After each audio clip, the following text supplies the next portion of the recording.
आज का हमारा टॉपिक है रिप्रोडक्शन इन ऑर्गेनिज्म। रिप्रोडक्शन का मतलब होता है अपने ही समान जीव उत्पन्न करना। सबसे पहले कोई भी जीव जन्म लेता है, जन्म के बाद विभिन्न प्रक्रियाओं से गुजरने के बाद अंत में हो जाती है उसकी मृत्यु। तो ये जन्म से लेकर मृत्यु के बीच का जो समय है वो कहलाता है लाइफ पीरियड।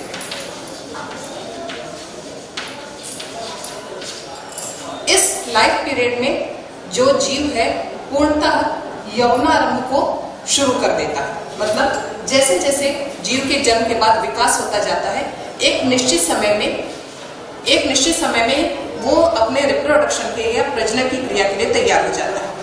इस प्रजनन की क्रिया में ये होता है कि वो अपने ही समान, अपने ही जाति के जीव को उत्पन्न करने की क्षमता प्राप्त कर लेता है और ये पूरी प्रक्रिया कहलाती है प्रजनन। इसमें प्रजनन एक छोटे जीव में एक चींटी से लेकर हाथी तक और पौधों में देखें तो दूब घास से लेकर बरगद के वृक्ष तक सभी में अपने ही समान जीव को उत्पन्न करने की क्षमता पाई जाती है। और इनमें ये जो प्रजनन है पूरे जीवों में या पौधों में 3 प्रकार का होता है। सबसे पहला जो प्रजनन का प्रकार है वो है एसेक्सुअल रिप्रोडक्शन।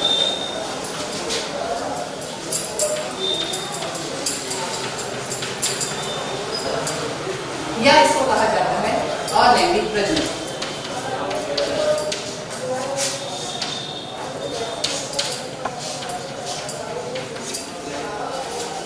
दूसरा जो प्रकार है वो है वेजिटेटिव रिप्रोडक्शन।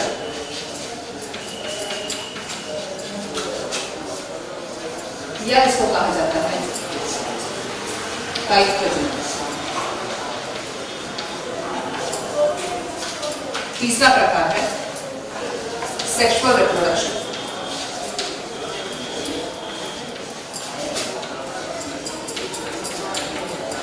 और ये कहलाता है लैंगिक प्रजनन।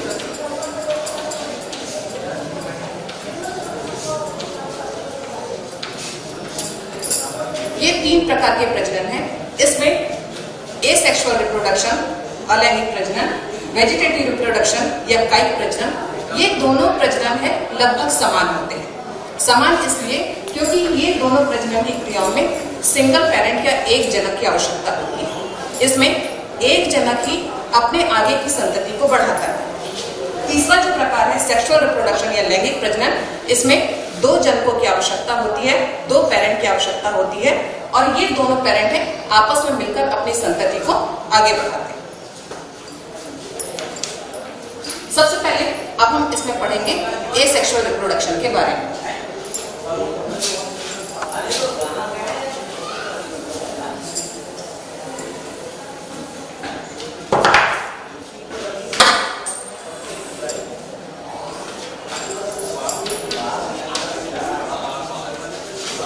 एसेक्सुअल रिप्रोडक्शन जैसा हमने बताया कि इसमें सिंगल पेरेंट की आवश्यकता होती है, एक ही जनक इसमें भाग लेता है और ये पाया जाता है कि इसमें सभी प्रकार के यानी कुछ जो निम्न स्तर के जो जीव रहते हैं उनमें ये पाया जाता है अलैंगिक प्रजनन। अलैंगिक प्रजनन में तुमने एग्जाम्पल जैसे देखे होंगे, अमीबा के बारे में सुना होगा कि अमीबा जो रहता है अनियमित आकार का जीव रहता है और एक कोशिकीय रहता है। उसी में विभाजन के पश्चात वो नया जीव है वो तैयार होता चला जाता है। अब अलैंगिक जो प्रजनन है उसके मुख्य रूप से क्या होता है, अलैंगिक प्रजनन में जब एक जनक है वो भाग ले रहा है तो उसमें समसूत्री विभाजन पाया जाता है। समसूत्री विभाजन में एक ही कोशिकाएं बार बार विभाजित होती हैं और नए जीव को जन्म देती हैं। सबसे पहले इसके प्रकार देखेंगे अलैंगिक प्रजनन के। सबसे पहला जो इसमें प्रकार है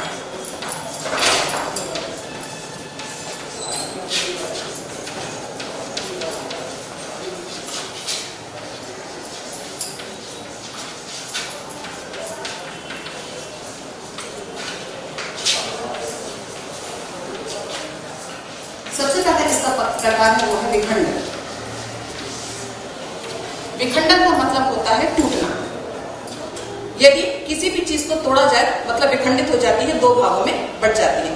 उसी प्रकार अलैंगिक प्रजनन की विखंडन की प्रक्रिया में एनिमल है सिंपल वे में, सिंपल तरीके से कुछ भागों में टूट जाता है और प्रत्येक टूटा हुआ भाग है वो नया जीव बनाने में सक्षम होता है। इस विखंडन की प्रक्रिया को दो भागों में बांटा जा सकता है। एक कहलाता है द्विविखंडन और दूसरा कहलाता है बहुविखंडन। द्विविखंडन का सबसे बेस्ट एग्जांपल है वो है अमीबा। अमीबा का स्ट्रक्चर है यह आकार को अनियमित होता है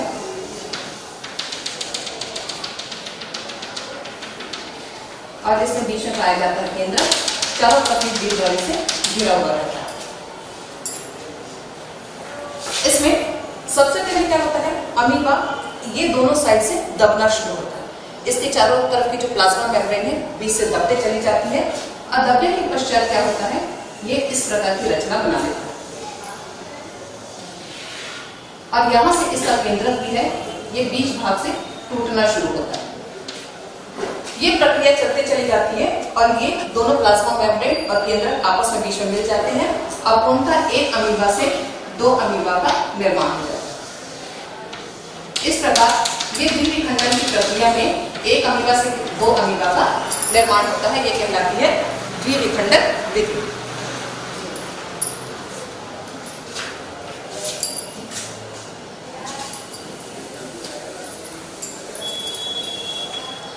बहुविखंडन, बहु मतलब होता है बहुत और विखंडन मतलब होता है टूटना। बहुविखंडन की प्रक्रिया में इसका भी एग्जाम्पल है अमीबा। इसमें अमीबा में जो केंद्रक है बहुत सारे टुकड़ों में टूट जाता है, छोटे छोटे केंद्रक बना लेता है और इस केंद्रक के चारों ओर जीवद्रव्य एकत्रित हो जाता है और केंद्रकों की संख्या जितनी होती है उतने ही अमीबा यहां से निर्मित हो जाते हैं।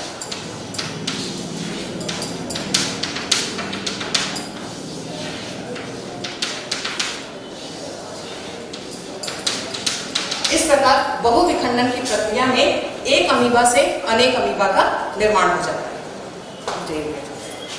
एसेक्सुअल रिप्रोडक्शन का सेकंड टाइप है बडिंग। बडिंग या इसको कहा जाता है कलिका। कलिका के निर्माण में जैसे हमने पौधे में देखे कि गुलाब का जो पौधा है, गुलाब से एक छोटी सी कलिका निकलती है और कलिका से पूरा फूल तैयार हो जाता है। वैसे ही मान के चलिए ये बडिंग की प्रोसेस में इसका जो एग्जाम्पल है वो है हाइड्रा।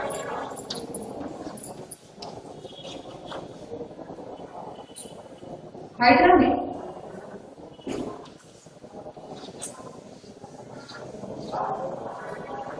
कंप्लीट हाइड्रा में जो मैच्योर हाइड्रा हो जाता है उससे एक बर्ड लाइक स्ट्रक्चर निकलता है और ये बर्ड लाइक स्ट्रक्चर है कंप्लीटली डेवलप होके ये हाइड्रा बनाने में सक्षम होता है। ये धीरे धीरे बर्ड आकार में बढ़ता जाता है और पूर्णतः ये हाइड्रा का रूप ले लेता है।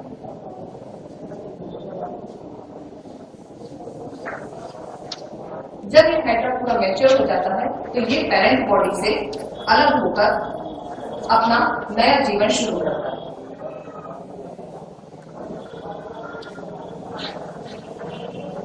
इस तरह ये कहलाता है डॉक्टर हाइड्रा।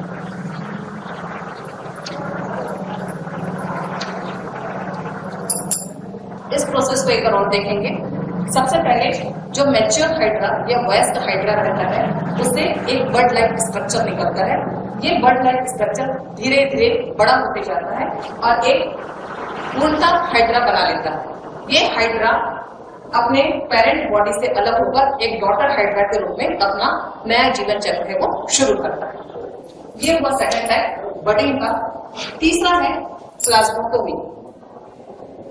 प्लाज्मोटोमी का एग्जाम्पल है ओपेलिना। ओपेलिना में इसमें इसका जो जीव द्रव्य रहता है, जीव द्रव्य छोटे छोटे भागों में इकट्ठा हो जाता है और ये जितने भागों में इकट्ठा होता है, ये जो छोटे छोटे भाग है, प्रत्येक एक जीव द्रव्य का जो भाग है एक ओपेलिना तैयार करता है। तो ये इस प्रकार एक ओपेलिना से बहुत सारे ओपेलिना एसेक्सुअल रिप्रोडक्शन के द्वारा तैयार हो जाते हैं। फोर्थ है इसका रीजनरेशन। रीजनरेशन इसको कहा जाता है पुनरुद्भवन। पुनरुद्भवन का मतलब होता है कि किसी भी फिर से उत्पादन होना। किसी भी एनिमल को यदि छोटे छोटे टुकड़ों में काट दिया जाए या छोटे छोटे टुकड़ों में बढ़ जाता है तो प्रत्येक एक टूटा हुआ भाग है वो पूरा एक नया एनिमल बना लेता है। आप लोगों ने देखे होंगे कि छिपकली की जो पूंछ है, एग्जाम्पल बता रही हूँ, छिपकली की पूंछ है यदि टूट जाती है तो वहां से छिपकली की नई पूंछ तैयार हो जाती है, वो कहलाता है रीजनरेशन। वैसे ही अब चूंकि हम इसमें एसेक्सुअल रिप्रोडक्शन में रीजनरेशन पढ़ रहे हैं, इसका एग्जाम्पल है, इसमें भी हाइड्रा है, अमीबा है। ये इसका प्रत्येक टूटा हुआ भाग, हाइड्रा और अमीबा का प्रत्येक टूटा हुआ भाग एक नया अमीबा या एक नया एनिमल बनाने में सक्षम होता है। लास्ट है इसका जो इसके टाइप्स है कोनिडिया। कोनिडिया में ये बडिंग के समान ही है। बडिंग में हमने देखे थे एक छोटा सा बड बनता है और एक एनिमल से एक ही नया एनिमल बनता है। डिफरेंस ये है कोनिडिया में ये पाया जाता है फंजाई में।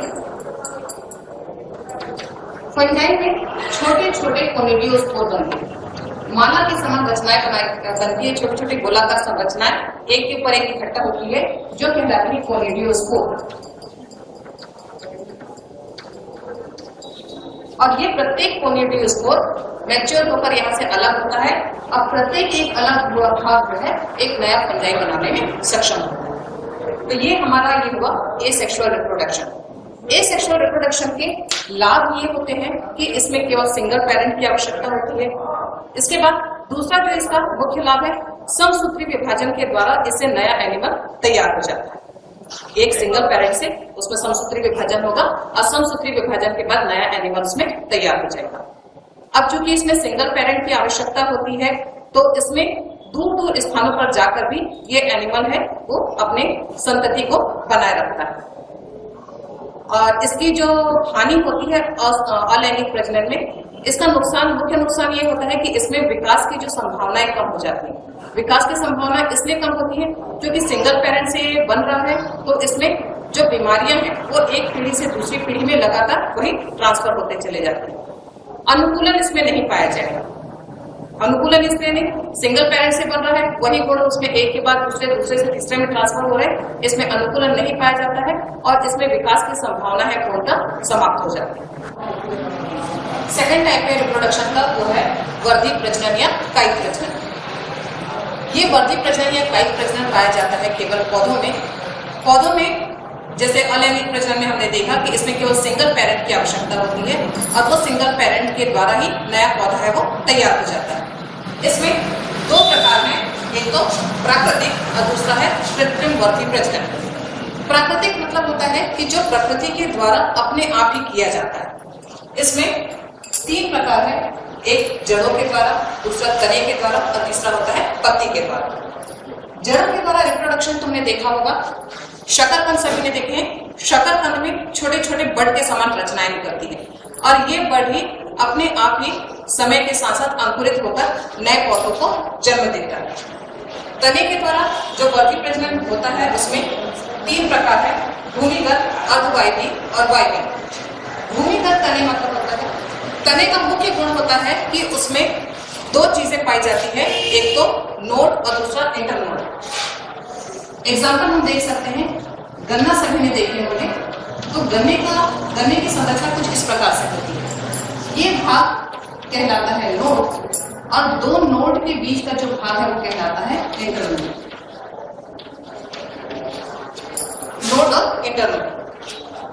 भूमिगत, ये जो तना होता है, भूमिगत तना मतलब ऐसा तना जो जमीन के अंदर पाया जाता है। तो जमीन के अंदर यदि तना पाया जाता है, लेकिन उसकी खास बात ये रहती है कि उसमें नोड और इंटरनोड पाए जाते हैं। तो इसमें ऐसे तने जो जमीन के अंदर पाए जाते होंगे उसमें रिप्रोडक्शन जो होता है वो भूमिगत तने के द्वारा होता है। तुमने आलू देखे होंगे, आलू के अलावा और हल्दी है या फिर जिमीकंद है, ये सभी भूमिगत तने के अंतर्गत आते हैं। तो उसमें इस टाइप की जो संरचना पाई जाती है उसके द्वारा नए पौधों की वृद्धि होती है, नए पौधे उत्पन्न किए जाते हैं। अगला है अर्धवायवी। अर्धवायवी मतलब कि जिसका आधा भाग जमीन के अंदर रहे, आधा भाग जमीन के बाहर रहे। इसमें दूध घास और पुदीना सभी ने देखे होंगे, जिसको रनर और सकर के नाम से जाना जाता है। दूध घास जो रहती है ये जमीन हमने मान के चले, जमीन के नीचे इसकी जड़ रहती है। यहाँ दूध घास ऐसे उत्पन्न होती है, कुछ दूरी तक चलने के बाद फिर वो जमीन में धंसती है, फिर ऊपर उठती है। तो एक प्रकार से ये दौड़ती हुई रहती है। तो इसके जड़ वाला जो हिस्सा है, यदि इससे नए पौधों की उत्पत्ति होती है तो ये कहलाता है अर्धवायवी। तो अर्धवायवी में जो एग्जाम्पल आ जाएगा वो तो एक तो आ जाएगा दूध घास और दूसरा आता है पुदीना। वायवी तनों में, वायवी तने के द्वारा जिसमें रिप्रोडक्शन होता है या नए पौधे उत्पन्न किए जाते हैं, उसका जो बेस्ट एग्जाम्पल है वो है गन्ना। गन्ना सभी ने देखी है। तो इस गन्ने में नोड वाले भागों से जड़ें निकलती हैं और ये जड़ें जमीन में धंसकर फिर से नया गन्ने का पौधा है वो उत्पन्न करती है। तो इस प्रकार वायवी पौधों के द्वारा इसमें रिप्रोडक्शन की क्रिया होती है या फिर नए पौधे उत्पन्न किए जा सकते हैं। ये हो गया प्राकृतिक तौर पर जो रिप्रोडक्शन की या प्रजनन की क्रिया की जाती है। अगला है कृत्रिम वर्धी प्रजनन। कृत्रिम वर्धी प्रजनन जो होता है पूरा व्यावसायिक तौर पे किया जाता है, मतलब व्यावसायिक लाभ के लिए जो लोगों के द्वारा किया जाता है वो कहलाता है कृत्रिम वर्धी प्रजनन। इसमें अलग अलग प्रकार है। सबसे पहला प्रकार है कटिंग। कटिंग मतलब होता है काटना, जो नॉर्मली हम घरों में करते हैं कि जैसे गुलाब का पौधा हो गया या लोकल लैंग्वेज में जिसको जसवंत कहा जाता है। इन पौधों को यदि हमको लगाना है तो हम क्या करते हैं कि सिंपल उसकी एक टहनी को काट दिया जाता है और काट के जमीन में रोपित कर दिया जाता है और वहां से कुछ दिनों बाद जब फेवरेबल कंडीशन उनको मिलती है, पानी पर्याप्त मात्रा में मिलता है, मिट्टी में खाद पर्याप्त मात्रा में दी जाती है, तो वहां से नया पौधा तैयार हो जाता है। तो कटिंग का एग्जाम्पल हो गया गुड़हल और गुलाब। सेकंड है लेयरिंग। लेयरिंग में दो प्रकार है, माउंट लेयरिंग और एयर लेयरिंग। ये उन पौधों के लिए उपयोग में लाया जाता है इस विधि को कि जिनकी टहनी जो रहती है वो कोमल रहती है, जो आसानी से मुड़ सकती है।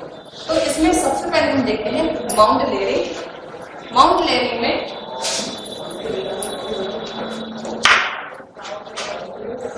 एक मुख्य पौधा रहता है जो जमीन से लगा हुआ रहता है।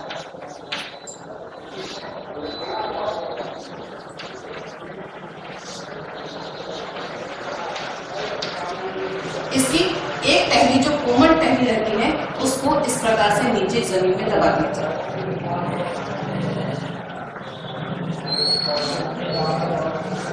दूसरा हिस्सा इसका ऊपर उठा हुआ रहता है।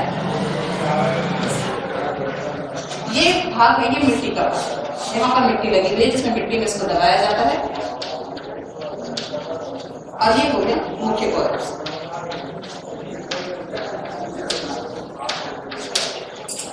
अब कुछ दिनों बाद क्या होता है, जब ये भाग मिट्टी में दबा हुआ है, ये वाला भाग मिट्टी में जब दबा रहता है, इसको पानी दिया जाता है तो इस भाग से जड़ें निकलने लगती हैं। जड़ें जब निकलने लगती हैं तो इसको मुख्य जो पौधा है उससे इस भाग से काट दिया जाता है। काटने के बाद जब यहाँ जड़ें निकल गई है तो यहाँ पर इसको नई जगह पर रोपित कर दिया जाता है और यहाँ रोपित करने के बाद यहाँ से जो है वो नया पौधा इसका तैयार हो जाता है। और ये जो प्रक्रिया है माउंट लेयरिंग की, ये उपयोग में लाई जाती है नींबू के पौधों में। इसका सेकंड टाइप है वो कहलाता है एयर लेयरिंग।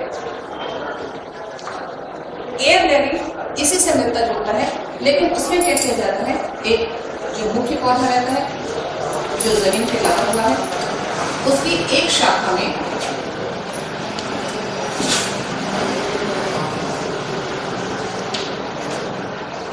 में थोड़ा सा कट लगा दिया जाता है।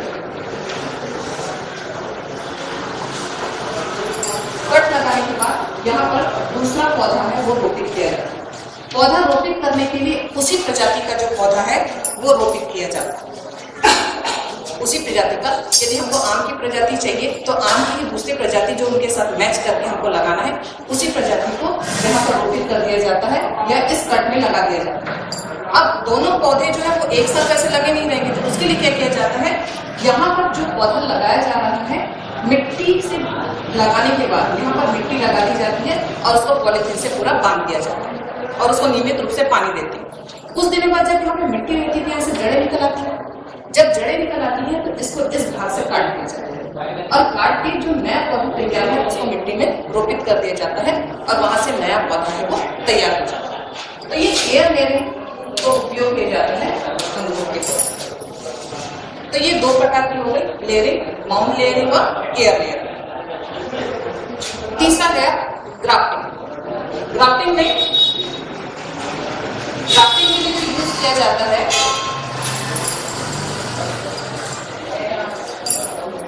इसमें और ऐसे पौधों को यूज किया जाता है कि हमको जिसमें नई प्रजाति तैयार हो। नई प्रजाति के लिए यदि हम मान के चले कि एक आम का जो पौधा है उसमें छोटे फल लग रहे हैं लेकिन मीठे हैं, दूसरा आम का पौधा है जिसमें बड़े फल लग रहे हैं लेकिन वो खट्टे हैं। अब हमको जो चाहिए रहता है उसमें फल भी बड़े लगे और मीठे हैं, तो इसके लिए आम की ही दो प्रजाति को आपस में मिलाया जाता है। इसमें एक पौधा जो मुख्य जो जमीन से लगा हुआ रहता है और इसे काट दिया जाता है विशेष। दूसरा जिसके साथ हमको पौधा मिक्स करना है, जिसकी प्रजाति को उसकी इस प्रकार से कटिंग करके ये फिक्स कर दिया जाता है और वही प्रक्रिया अपनाई जाती है कि इस भाग में पूरी मिट्टी लगा दी जाती है। मिट्टी के बाद पॉलीथीन से लपेट दिया जाता है, उसको बांध दिया जाता है और लगातार उसको निश्चित मात्रा में पानी दिया जाता है। तो कुछ दिन में जड़ें निकल आती है और इसको इस भाग से काट के उसको नई जगह रोपित कर दिया जाता है। तो मेन थीम जो ग्राफ्टिंग की है कि इसमें एक ही प्रजाति के दो पौधों को आपस में मिश्रित करना जिससे नया पौधा है वो तैयार हो जाए। इसमें दो प्रकार होते हैं, एक तो स्प्लाइस और दूसरा होता है व्हीप ग्राफ्टिंग। स्प्लाइस के लिए यही कंडीशन है कि जिसमें डायगोनली पौधों की कटिंग की जाती है। मुख्य पौधा है उसको तिरछा काटा जाता है, दूसरा पौधा जिसकी हमको ग्राफ्टिंग करनी रहती है उसे इस प्रकार से लगा के ये जोड़ दिया जाता है। यहाँ पर मिट्टी लगाने के बाद से पॉलीथीन से बांध दिया जाता है। जो मुख्य पौधा है वो कहलाता है स्टॉक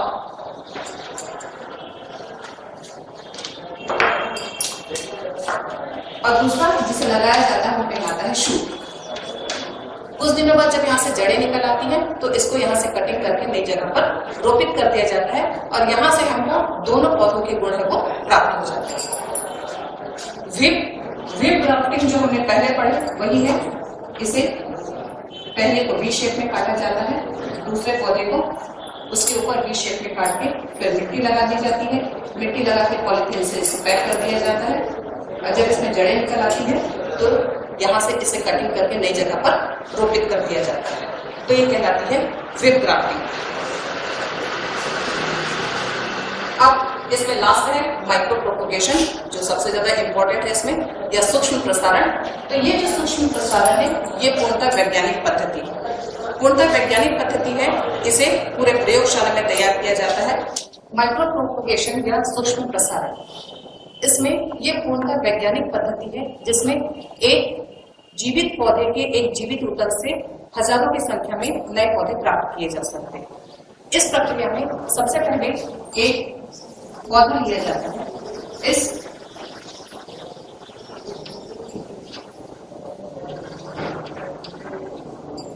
ये जो पौधा है ये कहलाता है एक्सप्लांट। इस पौधे का एक ऊतक लिया जाता है, एक टिश्यू हमने लिए है और मैंने बताया कि एक पूर्णतः वैज्ञानिक पद्धति है। मतलब ये जो पूरी प्रक्रिया है ये कहाँ संपन्न होती है? लेबोरेटरी में या प्रयोगशाला में। ये जो एक ऊतक दिया गया है, इस ऊतक को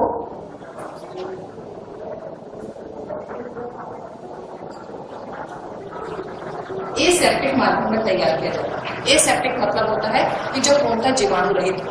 इसे पोषक माध्यम में रखा जाता है। ये पोषक माध्यम है।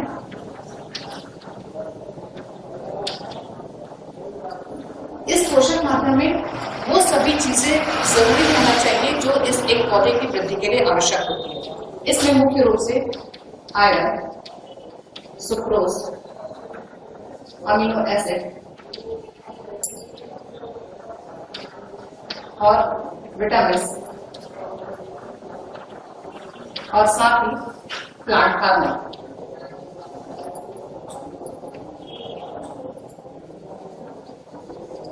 ये संवर्धन माध्यम में इसको ग्रो करने के लिए, वृद्धि करने के लिए रख दिया जाता है। कुछ दिनों बाद ये जो कोशिका है ये विभाजित होना शुरू होती है। विभाजित होते होते ये कोशिकाओं का एक गुच्छा तैयार होता है, एक कोशिकाओं का समूह तैयार हो जाता है और ये कोशिकाओं का समूह ये कहलाता है कैलस। ये जिस संवर्धन माध्यम में रखा जाता है, जिस इसमें दो पादप हार्मोन ऑक्सिन और जिबरेलिन, ये दोनों समान अनुपात में लिए जाते हैं। इसके पश्चात ये जो कैलस तैयार होता है उसको तीसरे पात्र में ट्रांसफर किया जाता है। इस पात्र में जब इसे ट्रांसफर किया जाता है तब इसमें ऑक्सीजन की मात्रा जिब्रेलिन की अपेक्षा ज्यादा ली जाती है।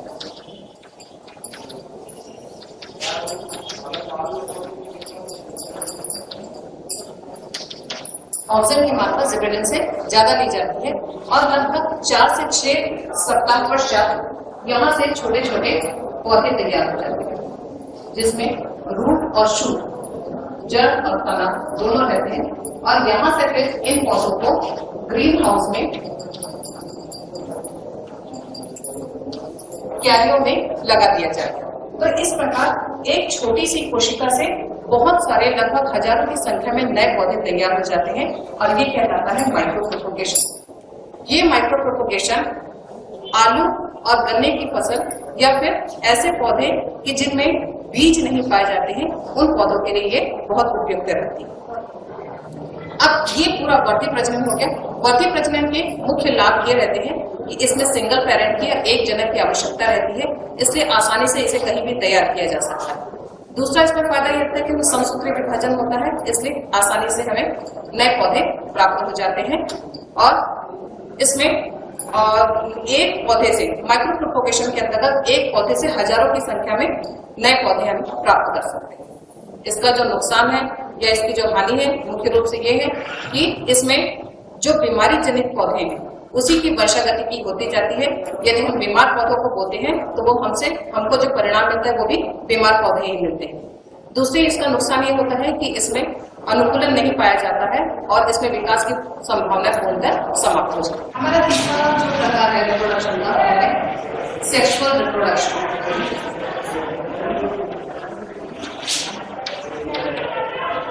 या लैंगिक प्रजनन।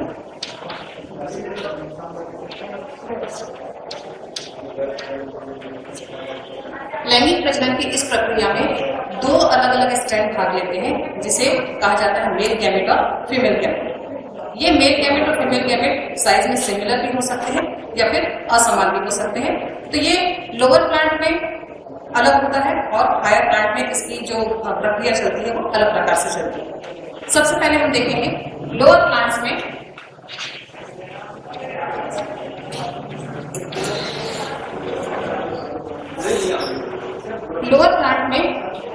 मेल गैमेट एंथेरिडिया कहलाता है और फीमेल गैमेट कहलाता है आर्किकोनिया।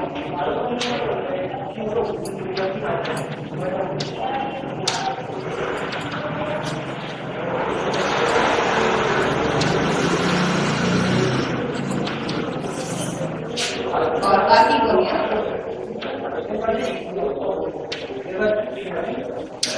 Female gamete.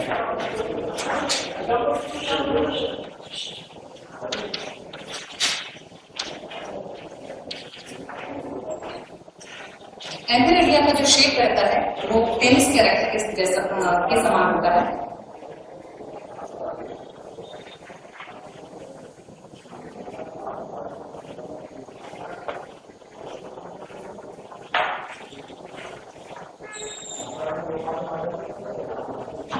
जो चारों ओर कोशिकाओं से घिरा हुआ होता है।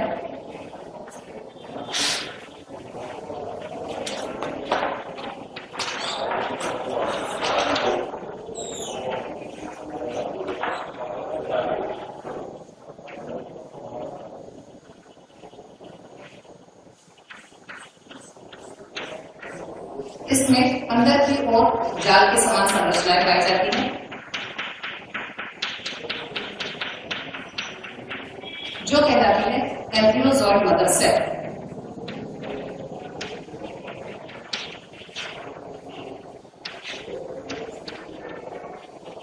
और इसका नीचे का पोर्शन कहलाता है स्टॉक। ये कहलाता है टोटल एंथीरेडियल, जिसमें नीचे लंबे डंठल के समान रचना कहलाती है स्टॉक और ऊपर का पोर्शन कहलाता है जिसके अंदर एंथीरोजॉइड मदर सेल पाई जाती है। और इस एंथीरोजॉइड मदर सेल से एक बनता है एंथीरेडियल,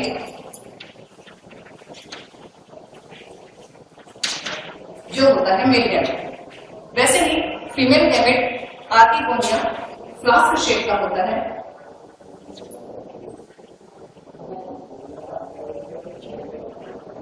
जिसमें ऊपर का भाग लंबा और नीचे का भाग होता है फुला।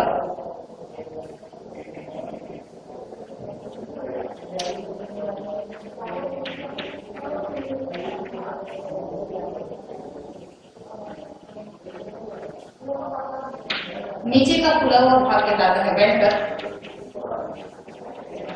और इसकी कोशिकाएं कहलाती है वेंट्रल कैनाल सेल।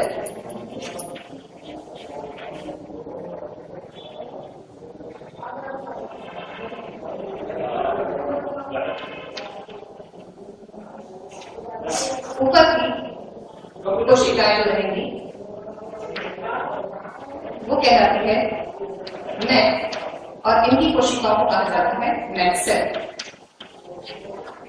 सबसे ऊपर की दो कोशिकाएं आपस में जुड़ी होती हैं जो कहलाती है कवर सेल।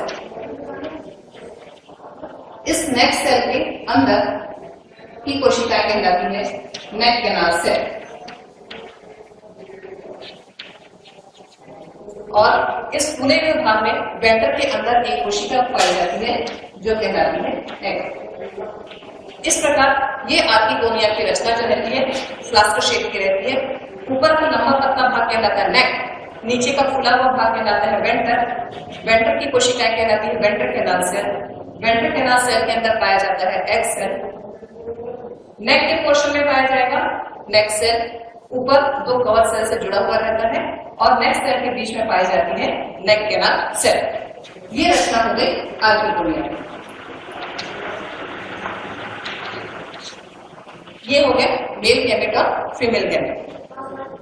ये पूरा जो स्ट्रक्चर है ये पाए जाएंगे लोअर प्लांट्स में। इसमें रिप्रोडक्शन की प्रक्रिया में सबसे पहले यहाँ से एंथीरोजॉइड्स निकलते हैं। ये एंथीरोजॉइड्स जो रहते हैं वो मूवेबल या चलायमान होते हैं जो पानी में तैरते हुए पहुंचते हैं इस कवर सेल तक। कवर सेल खुलती है और यहाँ से एंथीरेडिया इस नेक कैनाल से होते हुए पहुंचते हैं एग तक और यहाँ पर मेल गैमेट और फीमेल गैमेट फ्यूज होते हैं और यहाँ पर निर्माण होता है जाइगोट। ये पूरी प्रक्रिया पाई जाती है लोअर प्लांट में और जाइगोट बनने के पश्चात यहाँ से बनता है स्पोरोफाइट प्लांट। ये जाइगोट बनने की प्रक्रिया में जाइगोट बनने के बाद कोशिकाओं का विभाजन होता है। ये कोशिकाएं विभाजित होती हैं और विभाजित होने के बाद कुछ ऑर्गन्स का निर्माण करती हैं और ऑर्गन बनने के बाद बनता है स्पोरोफाइट प्लांट। उसके बाद है हायर प्लांट्स।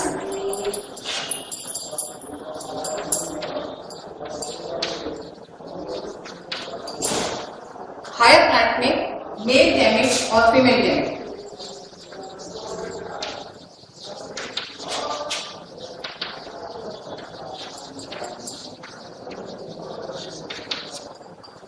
मेल गैमेट चल होता है और आकार में छोटा, जबकि फीमेल गैमेट स्थिर या अचल और आकार में होता है बड़ा। मेल गैमेट इसमें प्लांट में कहलाता है स्पर्मेटोजोइड और फीमेल गैमेट कहलाता है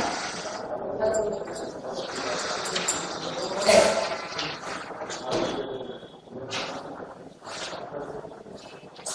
अब इसमें इस प्रक्रिया में स्पर्मेटोजोइड होता हुआ एग तक जाता है और मेल गैमेट और फीमेल गैमेट आपस में फ्यूज होते हैं और बनाते हैं डिप्लॉयड ज़ाइगोट।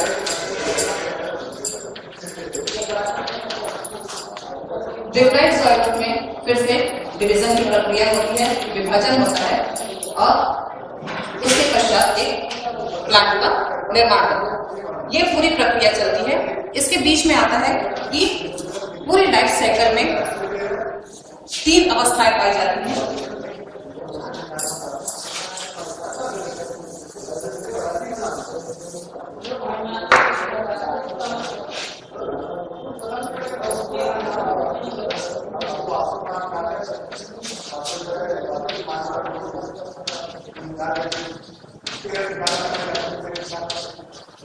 जीवन चक्र की अवस्था में सबसे पहले आती है किशोरावस्था।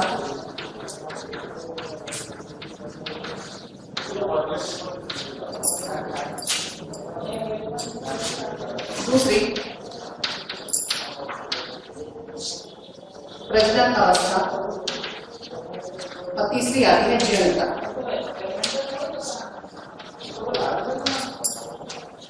किशोरावस्था मतलब होता है कि इस प्रजनन अवस्था से पहले की अवस्था।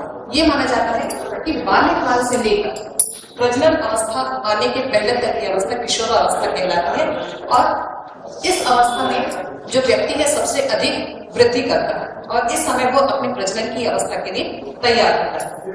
प्रजनन अवस्था आने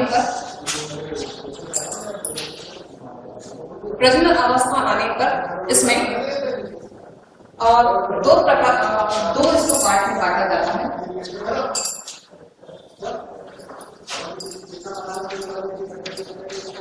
मोनोकार्पिक और पॉलीकार्पिक।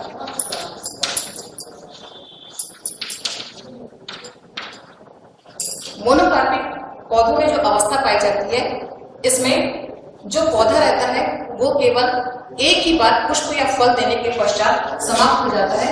ऐसी अवस्था पौधों में कहलाती है मोनोकार्पिक। एग्जाम्पल, बांस का पौधा या धान, गेहूं, ये जो पौधे हैं मोनोकार्पिक कहलाते हैं, जिसमें एक बार पुष्प या फल लगने के पश्चात ये पूर्णतः समाप्त हो जाते हैं। दूसरा कहलाता है पॉलीकार्पिक। पॉलीकार्पिक मतलब होता है बहुवर्षीय, जिसमें लगातार कई सालों तक पुष्प और फल खिलते हैं और उसके पश्चात अनेक वर्षों तक जीवन यापन करने के बाद पौधे हैं वो समाप्त होते हैं। जिसमें आम, पीपल, बरगद, ऐसे बहुत सारे नए वृक्षों को शामिल किया जा सकता है। लास्ट अवस्था आती है जीर्णता। जीर्णता की अवस्था मतलब होता है कि इस समय तक पौधों में जितनी भी क्रियाएं होने वाली होती है, मतलब जितनी भी क्रियाएं होती है, चाहे उसमें प्रजनन की क्रिया हो या फूलों की खिलने की क्रिया हो, ये पूरी क्रियाएं धीरे धीरे समाप्त होने लग जाती है और अंत में जब पौधा समाप्त होने वाला रहता है तो वो कहलाती है उसमें अवस्था जीर्णता। लैंगिक प्रजनन में 3 अवस्थाओं में उसको बांटा गया है। सबसे पहला कहलाता है pre fertilization, event of fertilisation,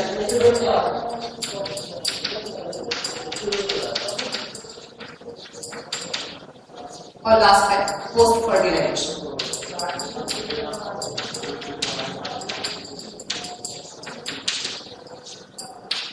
pre fertilization मतलब होता है प्रजनन के पूर्व की अवस्था।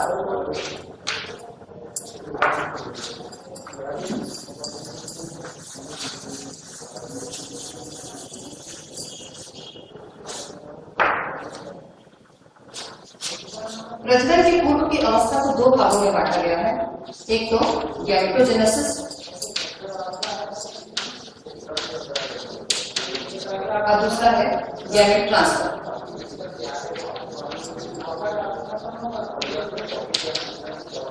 गैमेटोजेनेसिस मतलब युग्मक जन्म, और ये होगा स्थानांतरण।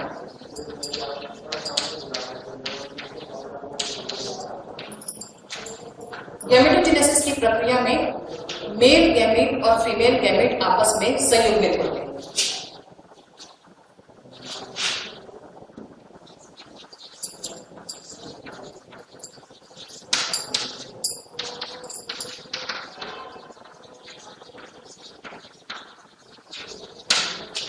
मेल गैमेट और फीमेल गैमेट ये दोनों अगुणित होते हैं, और ये अगुणित दोनों गैमेट आपस में फ्यूज होकर बनाते हैं द्विगुणित जाइगोट। ये द्विगुणित जाइगोट की रचना करते हैं। गैमेटोजेनेसिस का अर्थ है गैमेट निर्माण की क्रिया, जिसमें युग्मक का निर्माण होता है। ये लोअर प्लांट में अलग होता है और हायर प्लांट में अलग होता है। लोअर प्लांट में या निम्न वर्गीय पौधों में इसमें मेल गैमेट और फीमेल गैमेट का साइज रहता है वो इक्वल रहता है। जब इन दोनों का साइज इक्वल रहता है तब ये कहलाते हैं आइसोगैमस।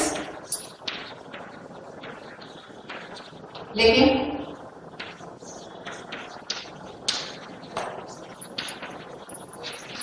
हायर प्लांट में मेल गैमेट और फीमेल गैमेट का साइज रहता है वो असमान होगा, और ये कहलाते हैं अनआइसोगैमस।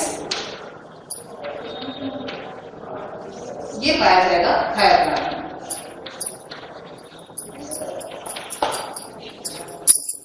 आइसोगैमस और अनआइसोगैमस।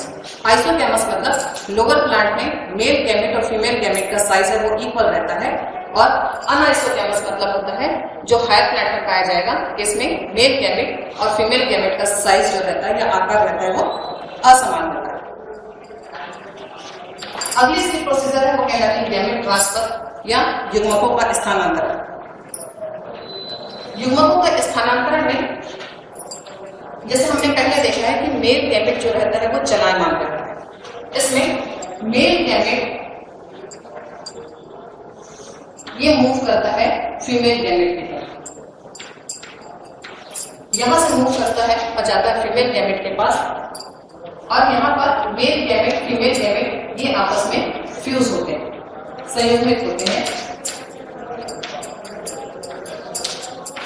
अब ये स्थानांतरण की प्रक्रिया या तो जल में भी हो सकती है या फिर वायु में भी हो सकती है।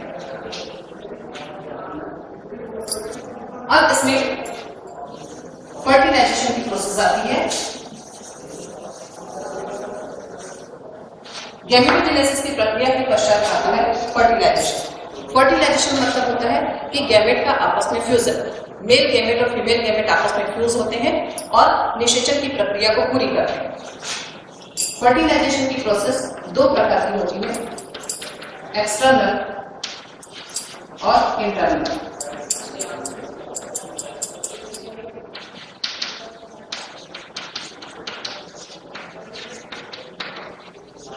और इंटरनल फर्टिलाइजेशन।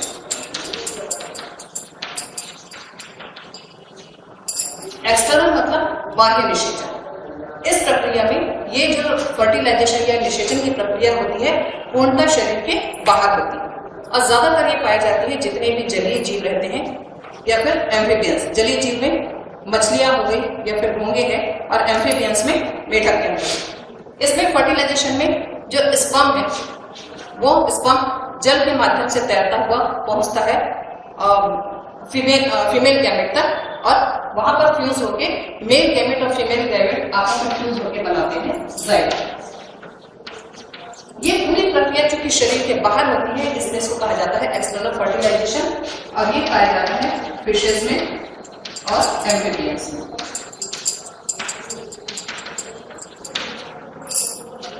सेकेंड है इसमें इंटरनल फर्टिलाइजेशन।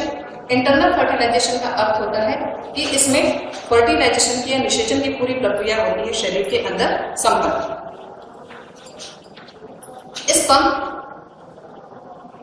माध्यम के द्वारा पहुंचाए जाते हैं फीमेल बॉडी के अंदर, और वहां पर स्पर्म और ओवम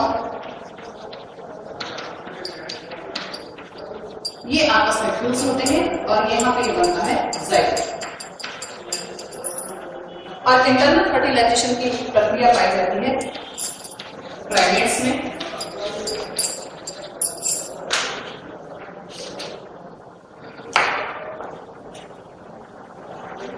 और लास्ट में आता है पोस्ट फर्टिलाइजेशन।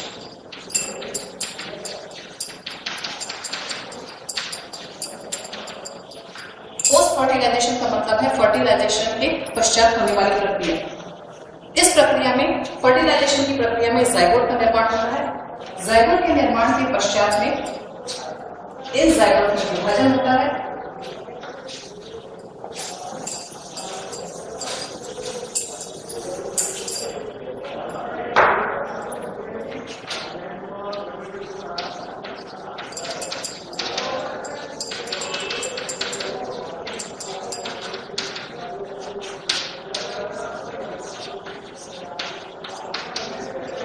जाइगोट डिप्लॉइड या द्विगुणित रचना होती है।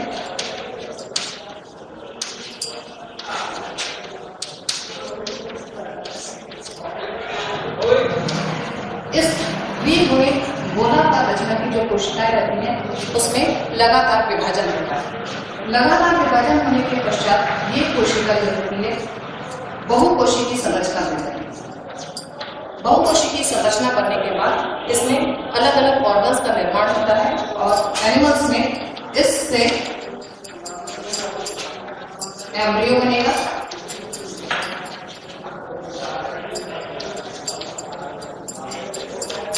और प्लांट में इस जाइगोट से फ्रूट का या फलों का निर्माण होता है।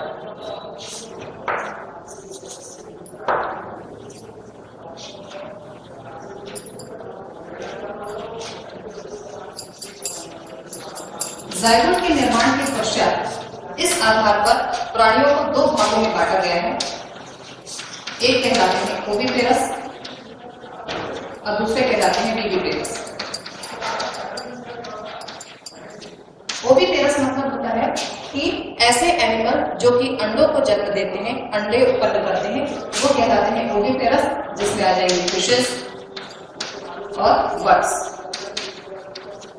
विविपेरस ऐसे एनिमल्स जो कि बच्चों को जन्म देते हैं वो कहलाते हैं विविपेरस। तो इसमें जितने भी हायर एनिमल्स रहते हैं